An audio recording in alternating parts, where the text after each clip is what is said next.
नमस्कार दोस्तों, मैं आप सभी का अपने YouTube चैनल की ऑनलाइन क्लासेज में स्वागत करता हूं। आशा करता हूं कि आप स्वस्थ होंगे। जैसा प्यार पिछली वीडियोस पर देखने को मिल रहा है, ऐसा ही प्यार बनाए रखिएगा। आप सभी के लिए बहुत ही इंपॉर्टेंट क्लास रहने वाले आने वाले एग्जाम के लिए। बेटा कोई भी एग्जाम हो, ESIC, DMER, HSSC, PGI Chandigarh, NORCET या डीएसएसबी या कोई भी सीएचओ का एग्जाम, बेटा सभी के लिए बहुत ही इंपॉर्टेंट क्लास रहने वाली है। अगर वीडियो आपको पसंद आए तो ज्यादा से ज्यादा शेयर कीजिएगा, चैनल को सब्सक्राइब कीजिएगा, वीडियो को लाइक कीजिएगा। आज की क्लास का सेशन अपन स्टार्ट करते हैं। सबसे पहला आपके लिए बेटा, सबसे पहला क्वेश्चन आज की क्लास का आप लोगों की स्क्रीन के ऊपर, in an adult enema tube should be inserted inside the rectum up to. बहुत ही इंपॉर्टेंट क्वेश्चन पूछा गया बेटा, एनिमा से रिलेटेड क्वेश्चन है। क्वेश्चन पूछा गया, एक पर्सन है, वो भी अडल्ट पर्सन है। अडल्ट पर्सन के अंदर जो एनिमा है, जब अपन एनिमा देते हैं तो एनिमा ट्यूब को कितनी इंसर्टेड करके चलते हैं रेक्टम के अंदर। Option A 1 to 2 inch, option second है 5 to 6 इंच, ऑप्शन थर्ड है बेटा 3 to 4 इंच, ऑप्शन फोर्थ है 7 to 8 इंच। राइट आंसर देने की कोशिश करें, राइट आंसर देने की कोशिश करें सभी बच्चे, फटाफट आंसर दे बेटा। एनिमा, एनिमा होता क्या है? स्मॉल क्वांटिटी में। क्या होता है बेटा? स्मॉल क्वांटिटी में फ्लूइड को इंसर्ट करना लोअर बाउल के अंदर। सर इसका पर्पज क्या होता है, उद्देश्य क्या होता है? हमेशा याद रखिएगा बेटा, इसका उद्देश्य होता है सबसे पहले अगर मैं बात करूं, लोअर बाउल को क्लीन करना और कॉन्स्टिपेशन से प्रिवेंट करना। सेकंड बेटा डायग्नोसिस या थेरेप्यूटिक पर्पज के लिए कर सकते हैं, न्यूट्रिशन देने के लिए कर सकते हैं, गैसियस डिस्टेंशन से रिलीफ दिलाने के लिए या इन्फ्लामेशन को रिड्यूस करने के लिए अपन एनिमा का यूज कर सकते हैं। एनिमा सर कितने प्रकार का होता है? दो प्रकार का एनिमा होता है बेटा। अगर मैं मोस्ट कॉमन बात करें, चलो एक तो इवैक्यूएंट एनिमा, एक रिटेंड एनिमा। इवैक्यूएंट एनिमा का हमेशा यूज किया जाता है बेटा क्या करने के लिए? क्लीनिंग पर्पज के लिए। रिटेंड एनिमा का हमेशा यूज किया जाता है बेटा थेरेप्यूटिक पर्पज के लिए। रिटेंड एनिमा को दिन के अंदर केवल और केवल एक बार यूज करते हैं, except nutrition enema. Nutritive enema को छोड़कर सभी जितने भी अपने एनिमा आएंगे, कौन से के अंदर बेटा? रिटेंड के अंदर केवल और केवल एक बार यूज करना है। नेक्स्ट वन बेटा, रिटेंड एनिमा को अपन क्या 2 to 3 आवर्स तक रिटेंड कर सकते हैं लोअर पार्ट के अंदर, इंटेस्टाइनल पार्ट के अंदर। नेक्स्ट बेटा अगर मैं बात करूं, चलो इसके अंदर एनिमा कैन की जो हाइट होती है 8 इंच होती है, 20 सेंटीमीटर होती है। इवैक्यूएंट की अगर मैं बात करूं, चलो बेटा इवैक्यूएंट को दिन में एक से ज्यादा बार यूज कर सकते हैं। जो इवैक्यूएंट है इसका टेंपरेचर रहेगा अडल्ट के अंदर 105 to 110 डिग्री फ़ारेनहाइट, चाइल्ड के अंदर रहेगा 100 डिग्री फ़ारेनहाइट। अगर मैं बात करूं रिटेंड एनिमा की, रिटेंड एनिमा का जो टेंपरेचर रहेगा बेटा हमेशा याद रखिएगा 98.6 डिग्री फ़ारेनहाइट रहेगा, केवल और केवल स्टिमुलेंट एनिमा को छोड़कर।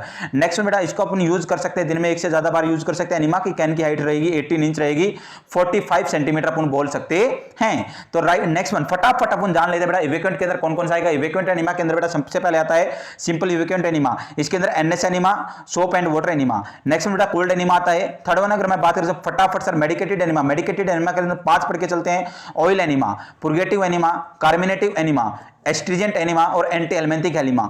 नेक्स्ट बेटा अगर मैं बात करें, चलो बेटा रिटेंड एनिमा के अंदर सर कितने आते हैं? 5 आते हैं। स्टिमुलेंट एनिमा, सेकंड बेटा अगर मैं बात करें, चलो इमोलिएंट, न्यूट्रेटिव, सेडेटिव, एनेस्थेटिक। एक अपन थर्ड टाइप का पढ़ के चलते हैं, अलग से पढ़ के चलते हैं डायग्नोस्टिक एनिमा। डायग्नोस्टिक एनिमा के अंदर हमेशा याद रखिएगा बेरियम सल्फेट देते हैं। क्या देते हैं बेटा? बेरियम सल्फेट देके चलते हैं। तो अपन ने ये जाना। नेक्स्ट वन अगर मैं बात करें, चलो बेटा इंसर्टेड कितना करना है। अगर चाइल्ड के अंदर बात करें, चले किसके अंदर बेटा? चाइल्ड के अंदर। चाइल्ड के अंदर हमेशा याद रखिएगा 2 to 3 इंच। अगर सर इन्फेंट की बात करें 1 to 1.5 इंच। और बेटा क्वेश्चन के अंदर पूछा अडल्ट के अंदर, तो बेटा 3 to 4 इंच। कितना सर? 3 to 4 inch. अपना क्वेश्चन की तरफ जाने की कोशिश करते हैं। आंसर क्या रहेगा अपना? ऑप्शन नंबर 3 देखिएगा, 3 to 4 इंच। कौन सा बेटा? 3 to 4 इंच। मैंने पूरा का पूरा एनिमा यहां पर डिस्क्राइब करने की कोशिश की बेटा। नेक्स्ट वन, अब नेक्स्ट क्वेश्चन तरफ रुक करते हैं। नेक्स्ट क्वेश्चन आज क्लास का, to produce more frequent bowel movement which of the following are administer. कौन से बेटा बाउल मूवमेंट को, पेरिस्टाल्टिक मूवमेंट को बढ़ाने के लिए कौन से प्रकार का एनिमा एडमिनिस्टर किया जाता है? ऑप्शन फर्स्ट है प्रोगेटिव एनिमा, ऑप्शन सेकंड है लैक्सेटिव एनिमा, ऑप्शन 3 कैटेटरिक और ऑप्शन 4 है कार्मिनेटिव एनिमा। राइट आंसर देने की कोशिश कीजिएगा, राइट आंसर देने की कोशिश कीजिएगा बेटा कौन सा किया जाता है। राइट आंसर सभी बच्चे राइट आंसर देने की कोशिश कीजिएगा। देखिएगा मैंने बात की थी मेडिकेटेड एनिमा, मेडिकेटेड एनिमा का number oil enema. Oil enema हमेशा याद रखिएगा स्टूल को सॉफ्ट करने के लिए यूज किया जाता है। प्रोगेटिव एनिमा यूज किया जाता है बेटा पेरिस्टाल्टिक मूवमेंट को बढ़ाने के लिए। इसके अंदर अपन यूज कर सकते हैं ग्लाइसरीन और कैस्टर ऑयल। अगर बच्चे के अंदर देने तो बच्चे के अंदर हमेशा याद रखिए ग्लाइसरीन के अंदर अपन क्या ऐड करते हैं बेटा? वाटर को ऐड करते हैं। और वाटर को ऐड करते हैं तो क्यों करते हैं हमेशा याद रखिएगा। अगर मैं बात करूं, चलो बेटा क्यों यूज करते हैं? बच्चे के अंदर डायरियल कंडीशन से बचाने के लिए, बच्चे के अंदर डायरियल कंडीशन से बचाने के लिए अपन वाटर का यूज करते हैं। नेक्स्ट बेटा हमेशा याद रखिए कार्मिनेटिव एनिमा को एंटीस्पाज्मोटिक एनिमा बोलते हैं। इसका यूज किया जाता है, क्यों यूज किया जाता है सर? हमेशा याद रखिएगा बेटा किससे बचाने के लिए? हमेशा याद रखिएगा किससे बचाने के लिए यूज किया जाता है सर? इसका यूज किया जाता है रिड्यूस करने के लिए गैसियस डिस्टेंशन से।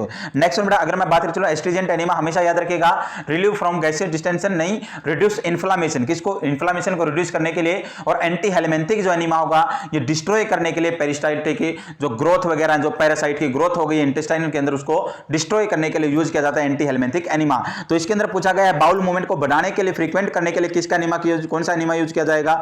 तो हमेशा याद रखिएगा अपना राइट आंसर क्या जाएगा जाएगा सर, अपना राइट आंसर जाएगा प्रोगेटिव एनिमा। कौन सा एनिमा बेटा? Purgative enema. नेक्स्ट वन अपन नेक्स्ट क्वेश्चन तरफ रुक करते हैं। नेक्स्ट क्वेश्चन है which type of enema is administered in case of poisoning. हम पॉइजनिंग के केस के अंदर कौन से टाइप का एनिमा यूज किया जाता है? एनीमिया नहीं है बेटा, ये यहां पर एनिमा है, ये सॉरी मिसप्रिंट हो गया होगा, देखिएगा which type of enema is administered case of poisoning. Poisoning के केस के अंदर कौन से टाइप का एनिमा यूज किया जाता है? Anaesthetic enema, stimulant enema, sedative enema या इमोलिएंट एनिमा। राइट आंसर देने की कोशिश करें सभी बच्चे, राइट आंसर देने की कोशिश करें। राइट आंसर क्या जाएगा बेटा?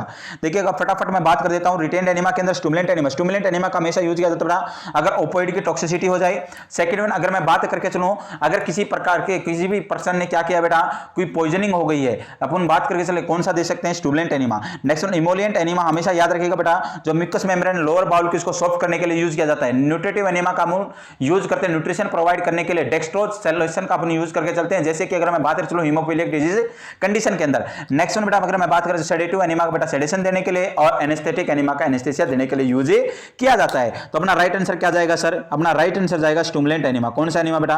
स्टिमुलेंट एनिमा अपना राइट आंसर जाएगा, option number second right answer रहेगा। नेक्स्ट वन नेक्स्ट क्वेश्चन तरफ करते हैं। आज की क्लास का नेक्स्ट क्वेश्चन है patient complaint about cramp during enema nerve. यहां पर नर्स आएगा बेटा, नर्स शुड डू इमीडिएटली। अगर पेशेंट कंप्लेंट कर रहा है एब्डोमिनल क्रैम्प की उस टाइम पर एनिमा देते टाइम, तो नर्स का करते हुए क्या बनेगा? इमीडिएटली क्या करेगी? Option one stop enema given, enema देना बंद कर देगी। ऑप्शन सेकंड बेटा clamp the tube till pain subside, clamp कर देगी ट्यूब को जब तक पेन सबसाइड नहीं होता। Option three slow the rate of enema, enema के रेट को स्लो कर देगी या कॉल द फिजिशियन, फिजिशियन को बुलाएगी। राइट आंसर दे बेटा, फटाफट फटाफट राइट आंसर देने की कोशिश करें, राइट आंसर देने की कोशिश करें। राइट आंसर क्या रहेगा बेटा? राइट आंसर क्या रहेगा? हमेशा याद रखेगा बेटा, अब अगर एनिमा दे रहे हैं और पेशेंट कंप्लेंट कर रहा है कि क्रैम्प आ रहे हैं, उसको मरोड़े आ रहे हैं, तो हमेशा याद रखिएगा अपने को स्टॉप नहीं करना। बच्चे आंसर देंगे stop sir, stop stop stop, stop नहीं करना अपने को, केवल और केवल क्या करके चलना बेटा? क्लैंप करना। और जैसे ही पेन सबसाइड हो जाएगा अपने को दोबारा से रीस्टार्ट कर देना पूरा का पूरा प्रोसीजर। तो अपना राइट आंसर क्या जाएगा सर? ऑप्शन सेकंड अपना क्या रहेगा बेटा? राइट आंसर रहेगा। नेक्स्ट वन अपन नेक्स्ट क्वेश्चन तरफ रुक करते हैं। अपनी आज की क्लास का नेक्स्ट क्वेश्चन है blood without blood cell is called. देखिएगा बड़ा ही सिंपल क्वेश्चन पूछा गया, ब्लड विदाउट ब्लड सेल क्या बोलेंगे उसको? बड़ा ही आसान क्वेश्चन है बेटा। सीरम बोलेंगे क्या? प्लाज्मा प्रोटीन बोलेंगे क्या? प्लाज्मा बोलेंगे क्या सर? या कोगुलेशन फैक्टर बोलेंगे? राइट आंसर देने की कोशिश करें बेटा, राइट आंसर देने की कोशिश करें, राइट आंसर देने की कोशिश करें। क्या बोलेंगे बेटा? राइट आंसर देने की कोशिश करें। देखिएगा सबसे पहले होल ब्लड होता है, क्या होता है सर? होल ब्लड होता है। होल ब्लड होता है 100%। कितना होता है बेटा? 100% होता है। उसके भी दो पार्ट होते हैं। कितने पार्ट होते हैं? दो पार्ट होते हैं सर। दो पार्ट के अंदर बेटा मैं 100% के अंदर मैं बात करें, चलो दो पार्ट कौन कौन से? एक तो होता है बेटा प्लाज्मा और एक होता है ब्लड सेल। एक तो होता है प्लाज्मा और एक होता है बेटा ब्लड सेल। अगर मैं बात प्लाज्मा होता है 55% सर और ब्लड सेल होता है 45%। और इसका भी बेटा 45% का भी अगर मैं बात करें, चलो हमेशा याद रखिएगा जिंदगी के अंदर 44%। कौन सा बेटा? 44% क्या होता है इसके अंदर? आरबीसी होती है। कौन रोल प्ले करती है बेटा? आरबीसी रोल प्ले करती है। बचा कितना बेटा? अगर ना 55% है प्लाज्मा और प्लाज्मा के अंदर मोस्टली होता है वाटर। क्या होता है? वाटर होता है। ब्लड सेल के अंदर मोस्टली क्या होता है बेटा? आरबीसी होता है। क्या होता है? आरबीसी होता है। नेक्स्ट वन बेटा अगर मैं बात करके चलो हमेशा याद रखिएगा अगर पूरा का पूरा ब्लड है उसके अंदर प्लाज्मा और क्या है बेटा? ब्लड सेल है। अगर मैं बात करके चलूं बेटा प्लाज्मा के अंदर से, किसके अंदर से बेटा? सॉरी ब्लड के अंदर से प्लाज्मा को निकाल दिया जाए तो उसको क्या बोलेंगे अपने? अगर मैं बात करें चलो बेटा अगर ब्लड सेल को निकाल दिया जाए, अगर ब्लड है ब्लड के अंदर से ब्लड सेल को निकाला तो बचेगा प्लाज्मा। क्या बचेगा? प्लाज्मा। और प्लाज्मा के अंदर से भी अगर बेटा क्लोटिंग फैक्टर को निकाल दिया जाए तो हमेशा याद रखिएगा सर क्या बचेगा? अपना बचेगा सीरम। और प्लाज्मा प्रोटीन किसके अंदर होता है बेटा? प्लाज्मा प्रोटीन हमेशा याद रखिएगा अपना प्लाज्मा के अंदर होता है सर। कितना होता है? 7% होता है। कितना होता है बेटा? 7% होता है। इसमें भी मोस्ट अबंडेंट होता है एल्ब्यूमिन होता है। सेकंड मोस्ट अबंडेंट होता है ग्लोबुलिन होता है। अगर मैं बात करके चलो बेटा प्रेगनेंसी के दौरान अपोजिट हो जाता है, प्रेगनेंसी के अंदर एल्ब्यूमिन कम हो जाता है, ग्लोबुलिन ज्यादा हो जाता है। तो अपना राइट आंसर क्या जाएगा? अगर ब्लड है और ब्लड सेल उसके अंदर प्रेजेंट नहीं है तो अपना राइट आंसर जाएगा बेटा प्लाज्मा। कौन सा जाएगा बेटा? राइट आंसर अपना रहेगा प्लाज्मा। राइट आंसर प्लाज्मा, हमेशा याद रखिएगा राइट आंसर क्या रहेगा?